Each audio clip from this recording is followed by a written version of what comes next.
Hello guys, it's Charjr Ryuki here. Welcome back to Narcissu. We are about to begin Chapter 7, Narcissu.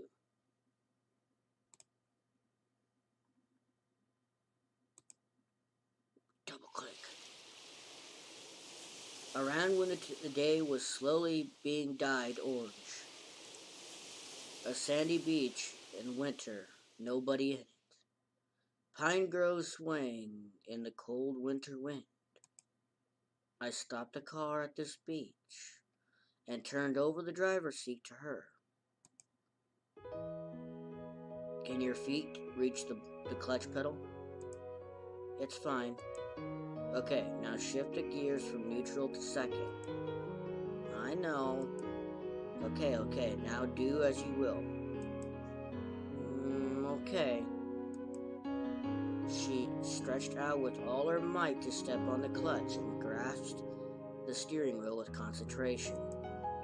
I leaned forward in my seat, instructing her as best as I could. Good. Now gently let up on the clutch. Okay. And then, all nervous, whoa! Just as I expected, the engine started to knock horribly. Okay, next time, let up on the clutch a little more gently. Okay. She did say this confidently enough, but she really didn't have any skill at all. She was trying so hard that she was even piercing her lips. But I couldn't help but feel that it was really charming because usually she had no expression at all on her face. Hey, you almost look like you're hungover. I know. The silver coupe, now quiet, noisy, courtesy of the crack in its muffler, almost like a song of lamentation, arising from a beach that had no one in it. Around when the sunset had faded away into nightfall, around when the sea breeze had changed into land breeze. Before we knew it, the enormous moon had risen in the night sky. It looks like you've more or less gotten the hang of it. Yeah. Along with this reply, she smoothly shifted into third gear.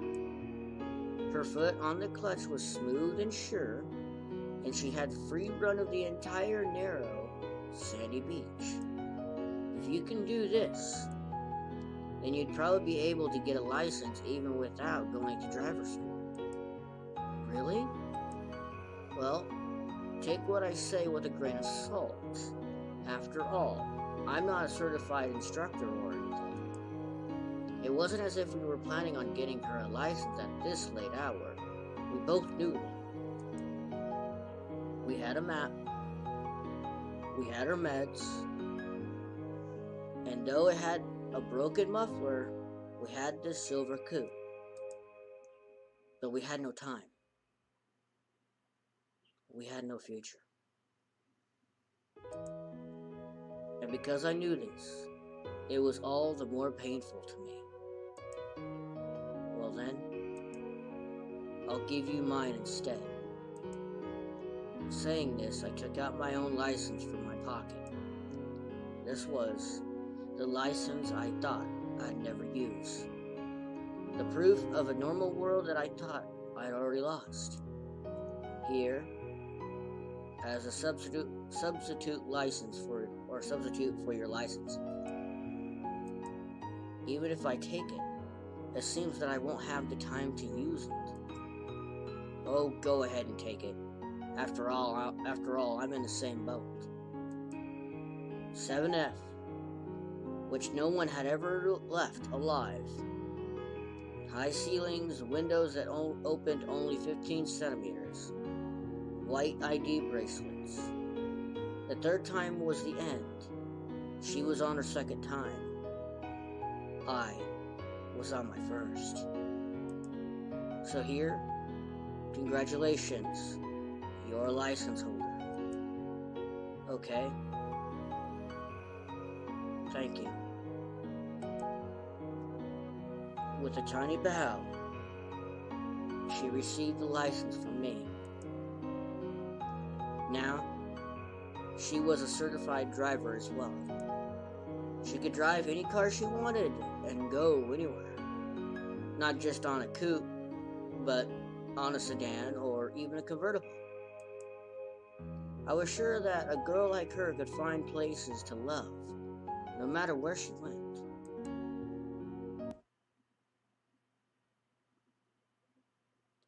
After we'd driven around for a bit more, we arrived at our destination, the place where the Narcissus bloomed. This was supposed to be a tourist attraction, and I really loved the music.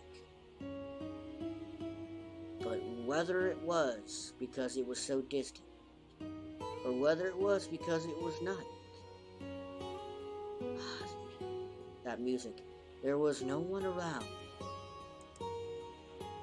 And underneath the pitch black curtain of night, we were waiting in the car for dawn to come. Say, shouldn't we turn on a light?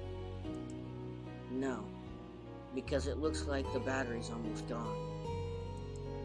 Yeah, that's true. A totally dark cabin, the motor turned off. Only the dim panel lights to reflect our one self-same profiles. Not a single word exchanged as we waited for dawn inside this car, devoid of any light or sound. And the pile of clothing to be washed in the back seat, thick jeans and sweaters and a few hand towels. We had grabbed a bunch of those things and spread them on top of ourselves since we had no blankets. It's cold, huh? Yeah. You can come closer if you want. What? It's okay. So come on over. I looked at her shivering in the passenger seat and offered her my empty lap. It'll probably be warmer this way. Not really, I'm fine. She was shivering even as she said this. Our breaths were frosting. She was obviously bluffing. Or is it that you want me to come over because you're cold? Well, that's fine too. Very well then.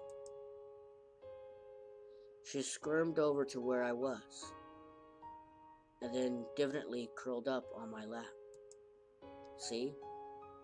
It's a little warmer this way, right? Yeah.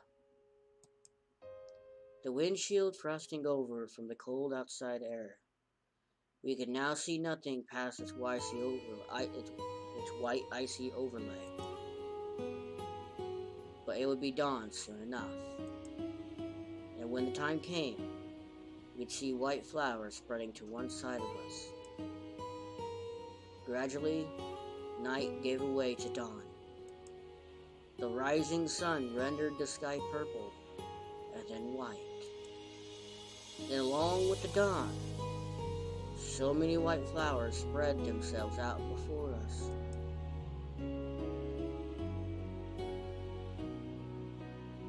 Radiant whites and yellows appearing where there had only been darkness before. Before we knew it, we'd come out of the car and we're staring at the scenery. My apologies. It's incredible. Yeah. A countless number of Narcissus. Narcissi. Or Narciss, spreading out as far as the eye could see. The virgin white of the flowers amplified by the morning dew, descending like a carpet that led into the ocean itself. And in the midst, our exchange of words, and our breasts frosting white in the chilly air. We'd come a long way since that day that we saw these same flowers on that boring TV. We'd come all this way, despite the fact that we had no plan or destination. These are exactly the ones. How nice, huh? Now that is a beautiful scenery. The artwork done for this is pretty good. I mean, for this game in general, the artwork is pretty good, even if you only see a portion of it. Now, identical to the very last.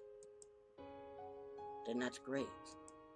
I didn't really know what the distinction was, but those absolutely beautiful flowers on TV that day, when compared to those, the ones before our eyes weren't as big or as well shaped, but they were alive, here and now, in this place. They're beautiful. Unclear, boring, ordinary, but a cold and unrelenting reality that answered to no one. In this world so filled with the things that could not be seen, and in this world so filled with things that could not be touched, here and now, right before my eyes, there lived something that I could see and touch. And right here as well, the shards of all things unseeable were scattered everywhere. Oh, I wanted to listen to that more. Waji Island.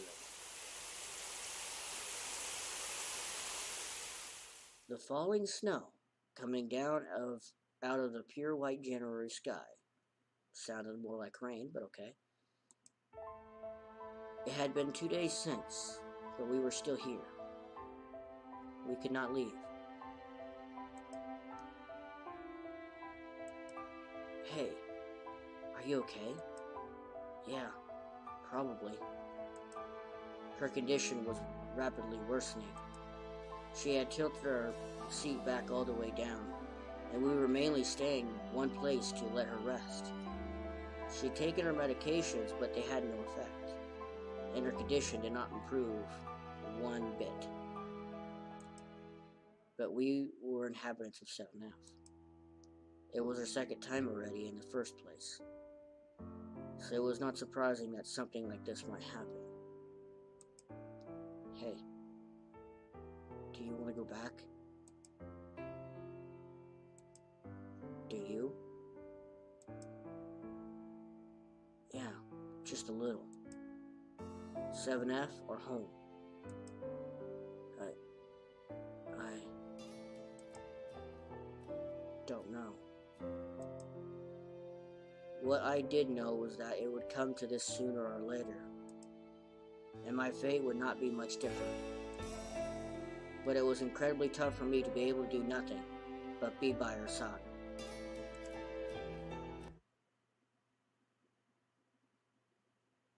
February 2, Raji Island. Rain that did not seem likely to let up. Drops of water falling from the twilight sky. The glistening white Narcissu in the rain, visible from the car window. Hey, you know, I pointed at the white flowers visible on the windshield as I said this. You said that those were narcissus, right? Yeah, they were the original word was Narcissu. Narcisse. Narcissu? There was another word I was reminded of. Funny, since I thought that it was unique up until now. You mean as in narcissist? Yeah, it originally comes from a legend, so there are many different interpretations. And she slowly began telling me the story as I looked and listened in admiration. Narcisse was loved by all. The young nymph Echo was one of those who loved him. But Echo couldn't do nothing but repeat the words that other people spoke to her. Repeat those words. Yes, and so, if Narcissu didn't tell her, "I love you" first, she could never tell him her feelings in return. She continued her story desolately, with a sorrowful voice, her eyes looking far into the distance, somewhere just as they had before all of this. But he'd never say those words. Echo's wish would never come true, no matter how she screamed or prayed for it. In the end, she placed a curse upon Narcissu, so that he would fall in love with his own self, with his own reflection in famous waters. And Narcissu, who did nothing but gaze away at his own figure, one day turned into a beautiful flower. And that is the legend of how this flower, Narcissus, came to be. She made a little sigh when she finished her talk. I'd also grown sad just by listening to her. Echo, who could never fulfill her wish. She didn't seem all that different from us. So what happened to Echo after that? Nothing, because she'd already disappeared by the time she cast the curse. Disappeared? What meaning was there in that? She disappeared without the curse accomplishing anything. She disappeared having caused only pain for Narcissu. Is something wrong? No. But you know, you're different. What? You asked me yourself some time ago whether I cursed my own fate, the one I couldn't do anything about. Yes, because I've given up.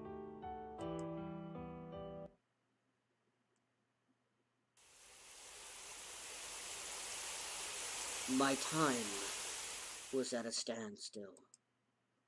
I'd spent so many seasons, so many white overcast skies, and without the want or need to converse with anybody.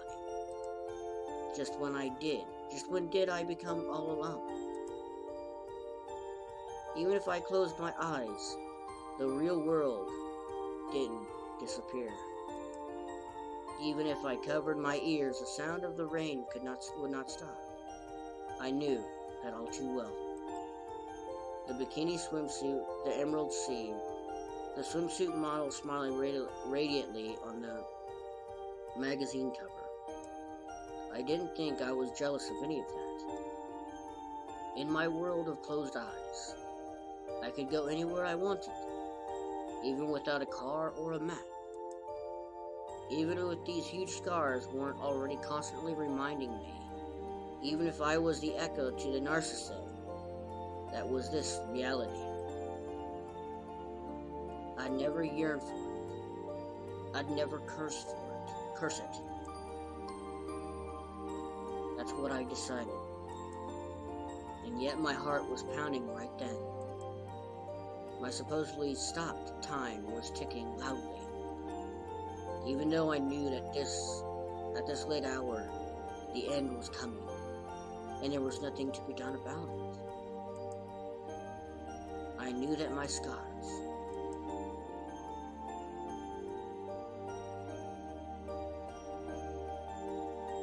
were about as deep as they possibly could be, and that they required much time to be fully healed. But if I were to wait patiently for a long time, was I then to be denied any hope of recovery? In that case, what was to become of me in my 22 years of life?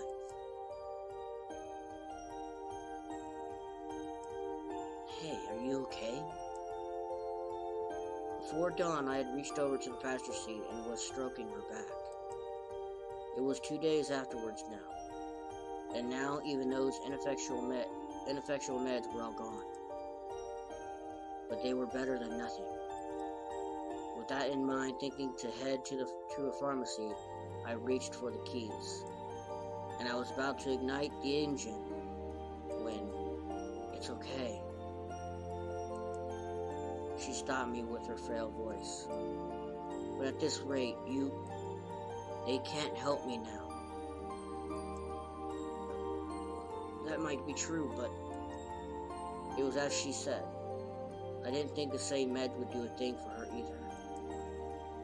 But it was just too hard for me to sit there and do nothing, even I knew that. "Then let's go somewhere else. A different place? Yeah, some place that isn't this lonely." "Okay, let's decide on our next destination." "Look, anywhere would be fine, so be my navigator again."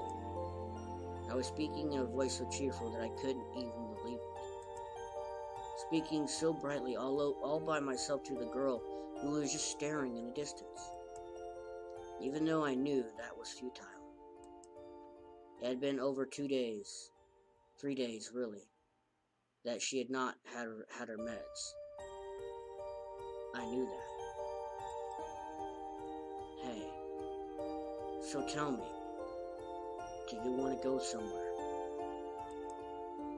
"Not really." "That's right. You like cars, so you want to get on the expressway again, right?" "Not really."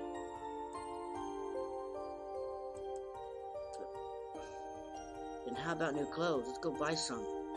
You want some too, right?"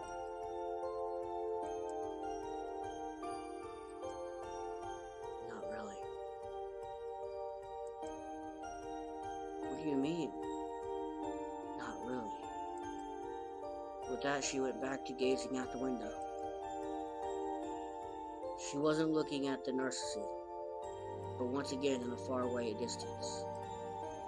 So that so rare, sour, bashful expression was no longer even a possibility.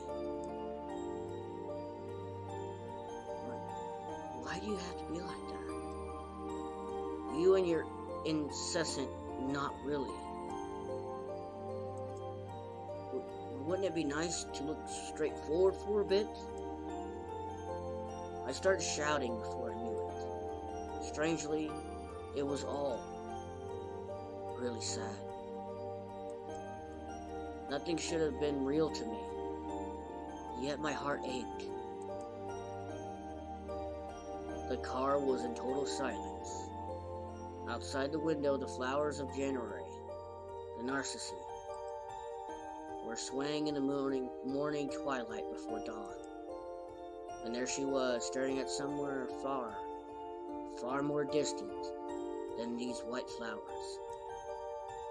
The distant sound of the sea waves were the only thing that held dominion here.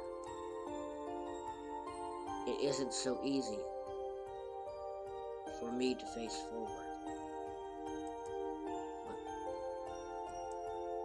The darkened car, her sudden, quiet voice. It might be easy if you can yearn, hope, persist. If you can keep believing you'll be rewarded someday. But what can you do when your wish doesn't come true? When that time comes, I'm not so strong that I can smile and say that it wasn't for nothing. Her eyes, which had been focused on the far distance, were now staring straight at me from the passenger seat. The only thing I can do is to give up from the beginning. Wish for nothing. Observe myself coldly. Tell myself it's all useless. That it's all I can do.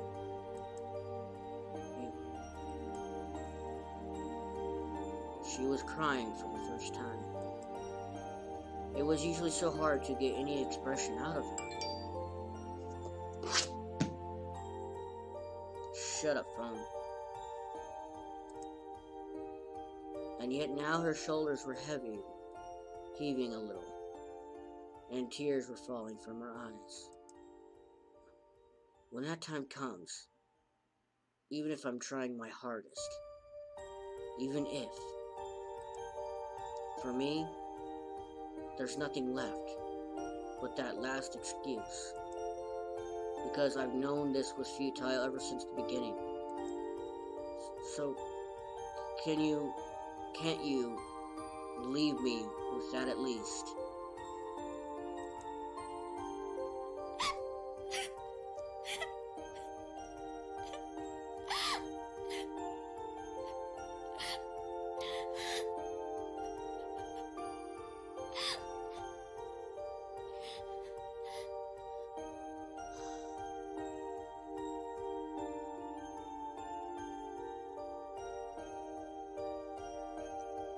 The night sky, visible above the windshield. Nothing but the moon showing its face in the sky before dawn. The occasional roar of the sea waves, and the sound of her weeping. She may have been mentally similar to Echo after all. Able only to say the same single thing over and over. Able to say nothing, wish nothing, and say nothing for herself. Able to do nothing but give up.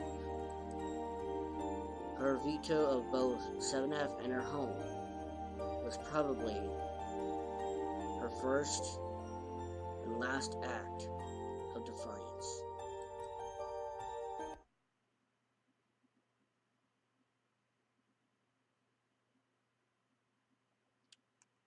And that is the end of chapter 7. I don't know if this last chapter is the very last one. It might go to 10 chapters. I myself do not know. But I want to thank you guys for watching. I am Charjr Ryuki, and I will see you guys next time. And don't forget to bring your nachos. Peace.